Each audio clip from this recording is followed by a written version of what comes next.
नमस्कार दोस्तों, स्वागत है आपका इस वीडियो में। तो चलिए आज हम लोग क्लास को आगे कंटिन्यू रखते हैं और इसमें हम लोग मिडवाइफरी के कुछ इंपॉर्टेंट क्वेश्चन देखने जा रहे हैं। इससे पहले हम लोग जो देख रहे थे वो आपका कम्युनिटी हेल्थ नर्सिंग का जो वीवीए क्वेश्चन थे वे सारे देख रहे थे। इसमें आपको हम सारा एक्सप्लेनेशन भी बताएंगे कि क्या कुछ होते हैं, क्योंकि एक्सप्लेनेशन की भी आपको इस टॉपिक में क्वेश्चन सब में ज़रूरत होंगे। जहाँ पर ज़रूरत होंगे वहाँ पर हम आपको पूरी डिटेल्स में बताएँगे। फर्स्ट क्वेश्चन कह रहा है कि गर्भाशय ग्रीवा कैंसर से बचाव के लिए प्रयुक्त टीका क्या है। यह गर्भाशय ग्रीवा कैंसर होता क्या है, इसके लिए कौन सा प्रयुक्त टीका दिए जाते हैं। जैसे कि यदि हम इससे बचाव के लिए टीका की बात करें तो एचपीवी होते हैं। ये एचपीवी क्या होता है तो इसके बारे में हम लोग डिटेल्स में जानते हैं। और ये मतलब कि हर एक व्यक्ति को देना ये क्यों ज़रूरत होता है, इससे कितने प्रकार का कैंसर हो सकते हैं। तो इन सारे बातों को हम लोग इसी वीडियो में डिटेल्स में जानने वाले हैं। तो चलिए हम लोग पहले वो जान लेते हैं एचपीवी टीका होता क्या है और यह क्यों ज़रूरी है, मतलब कि कैंसर से बचाव के लिए। चलिए हम लोग जानते हैं एचपीवी टीका होता क्या है। अभी हम लोग देखे थे कि जो गर्भाशय ग्रीवा कैंसर होता है वो एचपीवी टीका से मतलब कि उसका बचाव किए जाते थे। एचपीवी टीका के बारे में डिटेल्स में जानेंगे। उसके बाद हम लोग जानेंगे कि उससे कौन कौन से गंभीर समस्याएं होते हैं कैंसर को लेकर, कौन कौन से कैंसर बना रहता है। जैसे कि गर्भाशय ग्रीवा का कैंसर बना रहता है, योनि के अंदर के हिस्से का कैंसर बना रहता है जिसको योनि का कैंसर भी कहते हैं, बाहरी योनि का कैंसर भी बना रहता है जिसको वाल्वा कैंसर के नाम से जानते हैं, लिंग का कैंसर बना रहता है जिसे पेनिस कैंसर कहते हैं, गुदा का भी कैंसर बना रहता है, मलाशय के कैंसर बना रहता है। तो ये सब कैंसर होने का इसका डर रहता है और इसी कारण से 9 से 14 वर्ष के आयु के बच्चे या किशोर अवस्था को 2 बार ये टीका लगाए जाते हैं। आप सबको भी लगाए गए होंगे। तो पहले हम एचपीवी टीका के बारे में जान लेते हैं, इसको मुख्य रूप से क्या कुछ होते हैं। इसकी फुल फॉर्म भी आप लोग नोट कर लीजिएगा, एचपीवी। ये हम वैसे आपको ग्रुप में डाल देंगे, जो आप लोगों का ग्रुप बना हुआ है, जो भी क्लास ज्वाइन किए हैं उनको मिल जाएगा और नोट्स तो मिल ही गया है। तो जो अभी तक क्लास नहीं ज्वाइन किया है वो सारे कैंडिडेट इस नंबर पर कॉल करके व्हाट्सअप करके क्लास ज्वाइन कर लीजिए। और हम जो आपको ग्रुप बनाने की बात कर रहे हैं, जो इंडिविजुअल 3-3 का या 5-5 का ग्रुप बनाएंगे, उसमें इसी तरीके से चर्चा होंगे। जैसे कि क्वेश्चन आया कि गर्भाशय ग्रीवा कैंसर का मतलब कि क्वेश्चन क्या था कि क्या चीज़ से बचाव किया जाता है, तो हम उसमें पॉइंट देंगे कि क्या मतलब कि किसी तरीके से उससे रिलेटेड क्वेश्चन पूछे कि कौन सा टीका का उसका प्रमुख कारण क्या है, मतलब उससे बचाव का कौन कौन से कैंसर हो सकते हैं। इस तरीके से हम वहाँ पर डिटेल्स बताएंगे और उस पर आपको टॉपिक देंगे। उस टॉपिक पे आप लोगों को डिस्कस करना पड़ेगा। तो आप लोगों का जितना पहले जिसका ग्रुप तैयार होंगे उसका उतना पहले डिसीजन भी जो डिस्कशन है वो भी शुरू हो जाएगा। तो आप लोग ज़रूर अपना फ्रेंड को क्लास ज्वाइन करवाइए और जो आगे की जो प्रक्रिया है आप लोगों के डिस्कशन का, जिससे आपकी तैयारी बेहतर हो सके, वो शुरू करेंगे। तो एचपीवी टीका का मुख्य रूप से एचपीवी मतलब कि यानी कि ह्यूमन जो पेपिलोमा वायरस के नाम से इस टीका का फुल फॉर्म या इस टीका को जाना जाता है, जो होने वाले कैंसर से आपको बचाव करता है। और बाहरी कुछ देश मतलब कि हमारे देश को छोड़ के कुछ अन्य देशों में यह वायरस हर 4 व्यक्ति, यदि 4 व्यक्ति को लिया जाए तो उसमें से एक व्यक्ति में ये वायरस पाया जाता है। बड़ी संख्या में किशोर और युवा अवस्था इस वायरस के चपेट में आते हैं। एचपीवी के अधिकतर वायरस से न कोई लक्षण दिखाई देता है, ना ही किसी प्रकार की समस्या आती है। ये इसीलिए यह खतरनाक रूप ले लेता है, क्योंकि इससे कोई सिंड्रोम्स आपको पता नहीं चलेगा। कोई चीज़ इसका लक्षणहीन, जैसे बुखार लगेगा तो आपको सर्दी खांसी या सर दर्द कुछ होते हैं तो आप जाके मेडिसिन लेते हैं। कुछ ऐसी बीमारियाँ जो आपको पता नहीं चलता, डायरेक्ट जब उसका विकराल रूप ले लेता है तब आपको पता चलता है। तो उसी में से ये एक है। इसके बाहरी लक्षण कुछ दिखाई ही नहीं देते हैं, जिस कारण से इसकी समस्या बढ़ जाती है और जब पता भी चलता है तब तक कैंसर का रूप ले लिया जाता है। एचपीवी से होने वाला 10 में से 9 प्रकार के संक्रमण 2 साल के अंदर स्वतः ही मतलब ठीक हो जाता है। 10 में से 9 प्रकार का जो एचपीवी का संक्रमण होता है वो ठीक हो जाता है, और लेकिन कुछ संक्रमण लंबे समय तक रहते हैं और यह कैंसर व अन्य स्वास्थ्य समस्याओं के वजह बनते हैं। इस वायरस से होने वाले संक्रमण कैंसर का कारण न बने, इसलिए कम आयु में ही बच्चों को जो HPV वैक्सीन है वो दिए जाते हैं। कब से कब तक? तो 9 से 14 वर्ष के आयु के जो बच्चे कर लीजिए या किशोर अवस्था कर लीजिए, उनको मतलब 2 बार ये टीका दिया जाता है। ठीक है, ये भी जान लिए कि कितने बार दिए जाते हैं, किस उम्र में दिए जाते हैं, और जानते हैं कि इससे रिगार्डिंग कौन कौन से कैंसर होते हैं। HPV के वायरस से संक्रमित होने के ज़्यादातर मामले आपको शरीर के गंभीर समस्या उत्पन्न करने से पहले स्वयं ही वायरस कम कर देता है। लेकिन इन मामलों में क्या करता है कि शरीर वायरस को स्वतः ठीक नहीं कर पाता है। जो शरीर में आपके शरीर में एंटीबॉडी है वो इनको शरीर ठीक मतलब कि नहीं कवर अप नहीं कर पाते हैं, क्योंकि बहुत सारे बीमारियों को लड़ने के लिए आपके जो शरीर में एंटीबॉडी डेवलप होते हैं जो कि आपको मतलब कि उस बीमारियों से लड़ने की क्षमता देते हैं। और ये जनरली जैसे कि RBC और WBC पढ़ते हैं ना, तो WBC जो होता है वो मतलब उसमें मतलब कि इसी तरीके से एंटीवायरस मतलब एंटीबॉडी डेवलप करने की क्षमता होती है, जो श्वेत रक्त कणिका कहते हैं। उसके बाद HPV के निम्न गंभीर समस्या। यदि आपसे पूछा जाए कि HPV से निम्न में से कौन कौन से गंभीर कैंसर हो सकते हैं या कौन कौन से गंभीर समस्या होते हैं, तो वो गंभीर कैंसर देखिए कितने 5-6 प्रकार के होते हैं। तो ये सब हम आपको बता दिए कौन कौन से होते हैं। आप लोग एक बार फिर से इसको रिवाइज कर लीजिएगा, जैसे कि गर्भाशय ग्रीवा का कैंसर, योनि का कैंसर, बाहरी योनि कैंसर, उसके बाद लिंग का कैंसर, गुर्दा का कैंसर, मालाशय में कैंसर। तो ये सब कैंसर इसका रूप ले लेते हैं किसके कारण? तो मतलब कि ये जो आपका HPV जो लगाए मतलब HPV जो कैंसर जो होते हैं आपका जो गर्भाशय ग्रीवा का जो कैंसर होते हैं उसमें मतलब कि HPV आपका क्या है, इसको मतलब कि सही करने के लिए एक इफेक्टिवल क्या है वैक्सीन है या टीका का लीजिए, जो इन सब बीमारियों से क्या करता है, बचाव करता है। इस क्वेश्चन का आंसर आपका क्या हो जाएगा? ऑप्शन नंबर डी हो जाएगा। कह रहा है कि गर्भाशय ग्रीवा कैंसर से बचाव के लिए कौन से प्रयुक्त टीका है, तो HPV है। इसका फुल फॉर्म क्या होता है वो भी हम आपको बता दिए, और वो हम आपको जो भी क्लास ज्वाइन किया है वो थ्योरी वाला जो आपका PDF है वो भी आपको मिल जाएगा। ठीक है, जहाँ पर ज़रूरत होंगे वहाँ पर हम आपको थ्योरी के सारे कुछ डिटेल्स में बताएंगे भी। अगला क्वेश्चन कह रहा है कि पॉलीहाइड्रोमिनोस के प्रबंध में शामिल है क्या? इसमें ऑप्शन थोड़ा अटपटा है, ऑप्शन सही नहीं है। तो इसमें क्या शामिल होता है? तो एमनियोडक्शन क्या है? एमनियोडक्शन मतलब इसमें शामिल होते हैं। अगला है कि ऑम्फलाइटिस के कारण किस बीमारी का रिस्क बढ़ जाता है?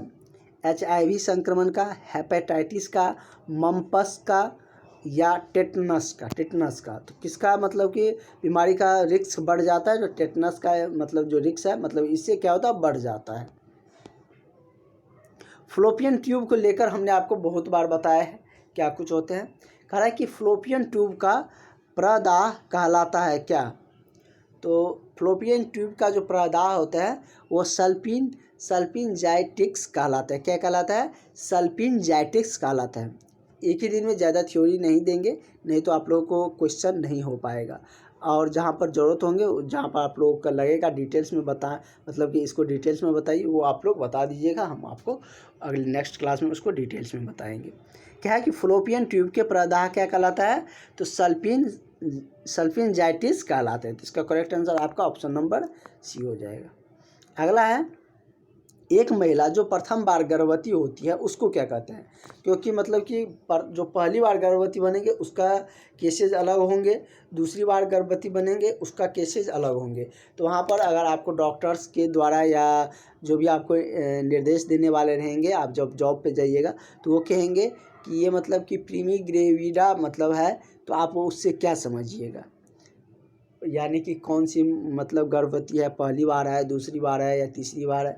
इन सब को ज्ञान तो आपको होना चाहिए, पता तो होना चाहिए। आप लोग वैसे कॉलेज पीरियड में भी पढ़े हैं, अगर भूल गए होंगे तो उन सब का रिपीटेशन आप लोगों का हो रहा है। एक महिला जो पहली बार गर्भवती हुई हो उसको प्रीमी ग्रेविडा कहा जाता है। क्या कहा जाता है? तो प्रीमी ग्रेविडा कहा जाता है। प्रीमी ग्रेविडा के नाम से मतलब कि जाना जाता है। ये सब एक साइंटिफिक नेम होता है और कुछ नहीं है। इसको डिटेल्स में जानने की ज़रूरत नहीं है, वही मतलब कि एक नाम है। निचला गर्भाशय सेगमेंट के ऊपर प्लेसेंटा का आरोपण क्या कहलाता है? प्लेसेंटा के बारे में हमने बहुत डिटेल्स में बताए थे कि क्या क्या वर्क होता है उसका, मतलब कि क्या फंक्शन है, उसकी क्या विशेषताएं हैं, जिससे कि मतलब कि क्या करता है प्लेसेंटा, तो पोषण तत्व गर्भाशय में पहुंचाने के कार्य करता है, ऑक्सीजन का परिवहन करता है, मतलब ऑक्सीजन पहुंचाता है गर्भाशय में, साथ ही कार्बन डाइऑक्साइड और जो भी अपशिष्ट पदार्थ रहते हैं गर्भाशय में उसको क्या करता है बाहर निकालता है। माँ के बॉडी से जो भी पोषण तत्व होता है उसको गर्भाशय तक पहुंचाने का कार्य प्लेसेंटा ही करते हैं। इसमें कह रहा है कि निचला गर्भाशय सेगमेंट के ऊपर प्लेसेंटा का आरोपण क्या कहलाता है? इसको प्लेसेंटा प्रेविया कहते हैं। ये क्वेश्चन तो हम लोग देख चुके हैं। क्या कहते हैं? Placenta praevia. तो इसका करेक्ट आंसर आपका ऑप्शन नंबर बी सही हो जाएगा। आप लोग बहुत बोलते थे कि ऑप्शन साथ में होना चाहिए, तो ऑप्शन साथ में दे दिए हैं, लेकिन इसमें हमको मतलब दिक्कत हो रहा है पढ़ाने में। ऑप्शन नहीं रहता है तो आप लोग से भी पूछते हैं कि आंसर क्या होगा, नहीं तो आप लोग तो देख लीजिएगा, उतना तो आप लोग तेज है ही। अगला क्वेश्चन कह रहा है कि गर्भाशय की वह स्थिति जिसमें सामान्य रूप से प्रत्यारोपित प्लेसेंटा के मतलब समय रूपक, लंबा क्वेश्चन है, समय रूपक सेपरेशन के कारण रक्त स्त्राव और है क्या कहलाता है? तो ये क्या कहलाते हैं? ये आपको एब्रेप्टो प्लेसेंटा कहलाते हैं। कौन से प्लेसेंटा? तो एब्रेप्टो प्लेसेंटा। और जो मतलब कि निचला गर्भाशय सेगमेंट के ऊपर प्लेसेंटा आरोपण किया जाता है तो वो प्लेसेंटा प्रेविया कहलाता है। और ये प्लेसेंटा क्या कहलाता है? तो ये आपको एब्रेप्टियो प्लेसेंटा कहलाता है। प्लेसेंटा का बहुत सारे टाइप्स होते हैं, कौन कौन से प्लेसेंटा होते हैं, क्या क्या कार्य है, इसको एक क्लास में हम लोग पूरे डिटेल्स में और समझ लेंगे। ठीक है। कह रहा है एकाधिकार गर्भाशय की निश्चितता नैदानिक जांच क्या है? HCG या पैल्पेशन या अल्ट्रासोनोग्राम या FFP। तो क्या होता है? अल्ट्रासोनोग्राफ एक मतलब हाई रेंज मतलब कि सोनोग्राफ होता है जो कि क्या होता है एकाधिकार गर्भाशय का निश्चित नैदानिक जांच होता है। ये हम लोग पहले भी देखे थे। मतलब कि ये कह सकते हैं कि इसमें सटीकली सारा कुछ पता चल जाता है किस जांच के माध्यम से? तो अल्ट्रासोनोग्राम के माध्यम से ये मतलब कि गर्भाशय का सटीकली मतलब जांच का पता लगाता है या उसका निदान करता है। ठीक है। तो इसका करेक्ट आंसर आपका ऑप्शन नंबर सी हो जाएगा। ये क्वेश्चन हम लोग देखे भी थे। ये भी बहुत सारा क्वेश्चन आपको रिपीट होंगे क्योंकि इसका क्लास मिडवाइफरी का क्लास तो बहुत हुआ है आप लोगों का। अभी आप लोगों का बहुत टॉपिक है, बहुत क्वेश्चन भी करवाना है। एमनियोटिक तरल पदार्थ की सुनहरी रंग कौन सी स्थिति में इंडिकेट करता है? फेटल डिस्ट्रेस या पोस्ट मैच्योरिटी या RH इनकम्फर्टेबिलिटी या IUT। तो ये किस में करता है? तो RH इनकम्फर्टेबिलिटी होते हैं उसमें ये क्या होते हैं मतलब कि इंडिकेशन, इसका हरा रंग का जो इंडिकेशन है वो जो सुनहरी रंग का होता है वो इसमें ही होता है, RH इनकम्फर्टेबिलिटी में। ठीक है। थोड़ा सा आराम से पढ़िएगा तो आ जाएगा उच्चारण। थोड़ा सा बड़ा है, क्या करिएगा इस टॉपिक में थोड़ा सा उच्चारण आपको धीरे धीरे करना होगा। सामान्य प्रसव को क्या कहलाता है? क्या कहलाता है? डिलीवरी या पाइट्यूरेशन या इयोटूसिया या डिस्टोसिया। तो सामान्य जो प्रसव होता है उसको क्या कहा जाता है? तो इयूटोरिया कहा जाता है। तो इसका करेक्ट आंसर आपका ऑप्शन नंबर ए सही हो जाएगा। नेक्स्ट है सूक्ष्म जीव जो सामान्यतः योनि वनस्पति का एक पार्ट होता है, लेकिन नवजात में जो मोनोजाइटिस, बहुत लंबा मतलब क्वेश्चन है ये, मोनोजाइटिस कारित का जो मोनोजाइटिस कारित है कर सकता है वो मतलब कि सूक्ष्म जीव जो सामान्यतः योनि वनस्पति योनिस कर रहा है। वनस्पति जानते हैं ना आप लोग, पेड़ पौधे जो होते हैं, तो उसका एक पार्ट है। तो उसका क्या पार्ट है? मतलब कि जो योनि का जो वनस्पति है उसका पार्ट जो, लेकिन नवजात में जो मोनोजाइटिस कारित कर सकता है वो कौन सा ऐसा पार्ट है? जैसे इसमें बहुत सारा ऑप्शन दिया गया है। तो जैसे कि इसमें दिए गए हैं कि कैंडिडा एल्विक्सन या समूह या स्ट्रेटोकासी ही है जो इसका एक पार्ट होता है वनस्पति योनि का, जो कि इसके मतलब क्या कहते हैं मोनोजाइटिस कारित का कर सकता है। उसके बाद है कि वह स्थिति जब बच्चे के जन्म के आधे घंटे बाद भी प्लेसेंटा बाहर नहीं निकले तो उसको क्या कहते हैं। वह स्थिति जिसमें कि जब बच्चा के जन्म के आधे घंटा बाद भी यदि प्लेसेंटा नहीं निकलता है बाहर तो उसको क्या कहा जाता है। प्लेसेंटा प्रीविया या एब्रियोटिव प्लेसेंटा, प्लेसेंटा एक्टिरिया या रिटेनड प्लेसेंटा। तो मतलब बाहर नहीं निकल रहा मतलब रिटेन नहीं हो रहा है, इससे सोचिए बाहर नहीं निकल रहा है, रिटेन नहीं हो रहा है मतलब आ नहीं रहा है, तो मतलब उसको क्या कहेंगे रिटेनल प्लेसेंटा। तो इसे नाम से ही ऑप्शन में जैसे ही रहेगा रिटेनल तो आप वही मतलब रिटेनल प्लेसेंटा करके आ जाइएगा। इस तरह से थोड़ा टेक्निकली कुछ सोचने का भी प्रयास करिए जिससे कि आपको लंबा समय तक याद रहे। कह रहा है कि एक गर्भवती महिला, और आप लोगों का जैसे बहाली आ जाएंगे तो फिर से एक बार सारा टॉपिक का रिवीजन भी होंगे। आप लोग एक बार वीडियो देखिए, उसके बाद जो आपको नोट्स मिला है उसको पढ़िए, फिर हम आपको रिवीजन करवाएंगे। आपको एग्ज़ाम में ज़रूर बनेगा, बहुत ज़्यादा आप पे दबाव नहीं बनेगा याद करने का। एक गर्भवती महिला को सेकेंड जो सेमेस्टर के मूत्रमार्ग संक्रमण हो गया है, इसके इलाज हेतु पसंदीदा दवा कौन सा होता है, ये आपसे पूछा जा रहा है। जैसे दिया है कॉट्रीमैक्सोजोल या एम्पिसिलिन या फिनाइटोइन। तो कौन सा ऐसा है मतलब कि मेडिसिन या दवा जो गर्भवती महिला को जो सेकेंडरी ट्रीमेस्टर होता है, प्राइमरी ट्रीमेस्टर कितने दिन पे होते हैं, सेकेंडरी और टर्शियरी कितने दिन पे होते हैं, ये तीनों क्वेश्चन हम बता चुके हैं। यदि आपको पता होगा तो उसको ज़रूर बताइएगा, जैसे कि हमने प्रीवियस क्लास में इसको डिटेल्स में बताए भी थे। तो इसको क्या कहा जाता है, तो एम्पलीसिलिन कहे जाते हैं। क्या कहा जाता है, एम्पलीसिलिन कहे जाते हैं। करेक्ट आंसर आपका ऑप्शन नंबर बी हो जाएगा। अगला है गर्भवती में मिर्गी के इलाज हेतु पसंदीदा दवा कौन सा है।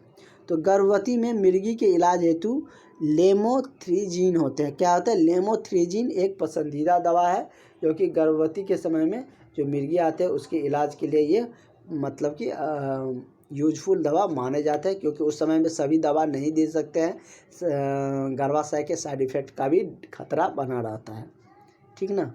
तो इसके लिए प्रमुख दवा या पसंदीदा दवा क्या है, लेमोथ्रीजीन। तो करेक्ट आंसर आपका ऑप्शन नंबर बी हो जाएगा।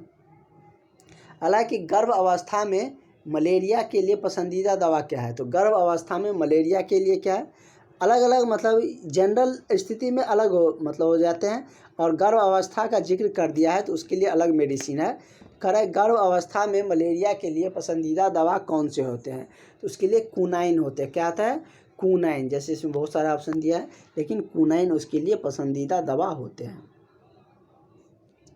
अगला है कि प्रसव की अवधि के साथ ग्रीव फैलाव तथा सिर के जो डिसेंट के घंटे में मतलब कि जो ग्राफिकल रिकॉर्ड करना कहलाता है। मतलब क्या कहलाता है, उस ग्राफिकल रिकॉर्ड जो कि प्रसव की अवधि के साथ जो ग्रीव फैलता है या फैलाव होता है तथा सिर के डिसेंट का जो घंटे में जो ग्राफिकल रिकॉर्ड जो बनता है या ग्राफिकल रिकॉर्ड करना क्या कहलाता है, उसको फोटोग्राफ कहा जाता है। क्या कहा जाता है, फोटोग्राफ कहा जाता है।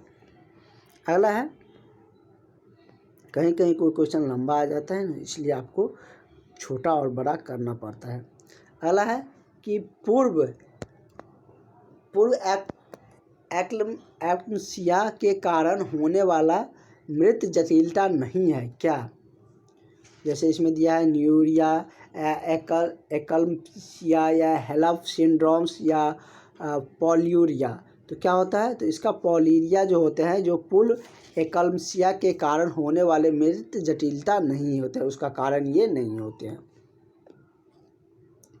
अगला क्वेश्चन आपका क्या कर रहा है, अगला क्वेश्चन कह रहा है कि एक्लेम्सिया को प्री एक्लेम्सिया से अलग करने जो एक्लेम्सिया होता है उसको जो मूल एक्लेम्सिया होते हैं या प्री एक्लेम्सिया होते हैं उससे अलग करने वाले लक्षण को क्या कहा जाता है।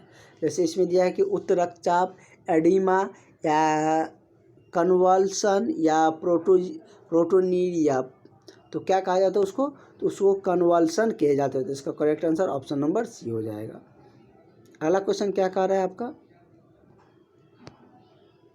जब प्रसव की प्रथम अवस्था तथा द्वितीय अवस्था की अवधि सम्मिलित रूप से 2 घंटे से कम हो, ये क्वेश्चन तो हम लोग कर चुके हैं, तो उसको क्या कहते हैं। प्रथम अवस्था और द्वितीय अवस्था की जो अवधि है वो मतलब कि 2 घंटे से कम होता है, तो उसे प्रिसिपिटेट लेबर कहे जाते हैं। ये क्वेश्चन भी हम लोग करवा चुके हैं आपको प्रीवियस क्लास में भी। तो इसका करेक्ट आंसर आपका ऑप्शन नंबर बी हो जाएगा। अगला है कि सूक्ष्म जीव को सामान्यतः योनि वनस्पति का एक पार्ट होता है, ये तो हम लोग अभी ही देखे हैं। तो क्या हो जाएगा उसका, एस्ट्रेटोकॉसी, क्या हो जाएगा, समूह बी एस्ट्रेटोकॉसी, ऑप्शन नंबर डी इसका हो जाएगा। अगला क्वेश्चन है कि प्रसव के शुरुआत के बाद कुछ भी परंतु सर्विक्स के कुछ ही समय में, यहाँ पे यह होगा समय लिख लीजिएगा, छूट गया है प्रिंटिंग में। मतलब कि प्रसव के शुरुआत के बाद किसी भी समय में परंतु सर्विक्स का फैलाव से पहले जो डलियों का फट जाना क्या कहलाता है। तो डलियों का जो फट जाना होता है वो क्या कहलाता है, अर्ली क्या कहलाता है, रप्चर, क्या कहलाता है, अर्ली रप्चर। तो इसका करेक्ट आंसर आपका ऑप्शन नंबर ए हो जाएगा। ठीक है, हम लोग आगे का क्वेश्चन आगे की क्लासेज में देखेंगे, नहीं तो एक दिन में ज़्यादा क्वेश्चन करने पर आप लोगों को बढ़ने लगता है और आप लोग पूरी वीडियो वॉच भी नहीं करते हैं। जिस दिन आप लोगों का पूरा वीडियो वॉच होने लगेगा क्लास का पीरियड भी बढ़ जाएगा।